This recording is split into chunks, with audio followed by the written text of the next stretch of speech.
Mga bok, ang ganda ng topic natin ngayon. Um, Break your limiting beliefs. So, karamihan sa atin gusto natin na may mga gusto tayo sa buhay. Gusto mong umasenso, gusto mong sumubok na ibang bagay, pero may bubulong sa isip mo na parang hindi ko naman ata kaya yan. So, minsan, kumbaga dahil sa programming natin ng bata pa na, alam mo yun, na hindi natin, na lagi natin narinig na hindi mo kaya yan. Karamihan pa negative yung environment natin, so hindi nasusuportahan yung inner voice natin, yung konting boses na dapat na marinig mo na halimbawa may gagawin ka, may gusto kang gawin sa buhay, meron kang pangarap, meron kang dreams, ultimate mga dreams mo, dream life mo, or any dreams, pangarap mo, tapos laging nagsasabi yung utak mo na parang hindi ko ata kaya yan, parang hindi ko linya yan, parang hindi ko ata kaya yung ginagawa nila. So stop giving reasons dun sa mga ganun, kasi dapat ang ma-develop mo sa sarili mo yung makapagbigay ka ng reason na maganda, na makapag-reason na parang dalawa yung inner voice natin. Yung isang inner voice natin, yung negative. Yung pangalawang inner voice natin na kailangan mo ma-develop na pakinggan mo siya. Yung small voice na yon, yung maliit lang na boses na yon, na halimbawa pag may nangarap ka tapos yung isa negative yung magsasabi sa yung inner voice mo na parang hindi mo kaya yan, parang hindi ko ata kaya. So yung isa naman, kaya mo yan. Kaya lang, hindi mo lang siya pinapakinggan. Mas pinapakinggan mo yung negative na inner voice. Pero, nagsasabi naman siya, pumapalag naman siya sa isip mo. Ngayon, ang kagandahan, pag yan ang na-break mo at na-develop mong pakinggan, para siyang muscle, na kahit maliit lang na boses, pakinggan mo siya hanggang lumalakas yung boses niya na, kaya mo yan, kaya mo yan, kaya ko to, magagawa ko rin yan, maaaral ko rin yan, mamamaster ko rin yan, magagawa ko rin yan. Hanggang unti-unti yung inner voice na yon, every time na may nakikita ka ng mga inspirational story, success story, achievements ng ibang tao, unti-unti narinig mo na yung boses na nagwawala na siya. Yung pinakamasarap yun, yung nagwawala na siya, na kaya ko rin yan, kaya ko rin yan. Kailangan nyo ma-develop. Doon ako nagsimula. Kasi siyempre tayo, high school grad lang, service crew dati. Every time na nakakapakinig ka ng mga inspirational talk or any achievements ng ibang tao na mga successful, hindi ko narinig yung small voice na yun. Ang lagi ko narinig, baka hindi mo yung kaya, Louie. Hindi ka naman graduate.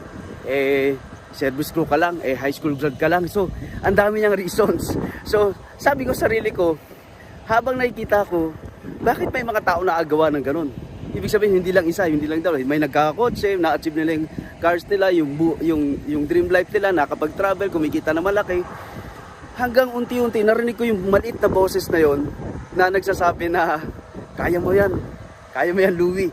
Kaya lang maliit. Hanggang unti-unti, sabi ko, may nagsasabi pala na gano'n, why not i-develop ko ipakinggan yung inner voice ko na, kaya mo yan. Pinupush niya ako hanggang lumaki, hanggang nagwawala na siya. Paano siya nagwawala? Yung inner voice ko, habang namin napapanood ako, mas nagiging dominant na siya. Mas napapakinggan ko na siya, mas malakas na siya. Hanggang umabot ako sa buhay ko ngayon. Kaya ikaw, kung nanonood ka, Bok, eto, sarap ng buhay. Eto, nasa 2 seasons tayo na exclusive hotel. Ang ganda ng hotel na to, para kang nag-Maldives. Ipapasyal kita. Kaya ako naman sinasabi ng ganun, kasi hanggang nung na-develop na, hanggang unti-unti, wala nang imposible sa akin. So ibig sabihin, naniwala na ako dun sa boses ko na maliit lang dati, na na-develop hanggang nagwawala na siya. Hanggang nagwawala na siya, Bok, na pinapakinggan ko talaga. Ang sarap. Bakit masarap? Kasi napakinggan ko na yung boses ko. Nalaman ko na magaling din ako, gagaling din ako. Nalaman ko na kaya ko din yan.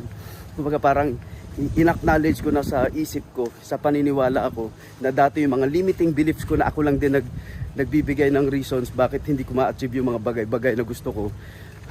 Ako lang din pala nag-isip, kailangan ko ma-break. Kailangan mo ma-break. Kasi yun yung ginawa ko. Kaya din ako umabot sa ganitong buhay. Tanda mo, high school grad ako. Service crew dati.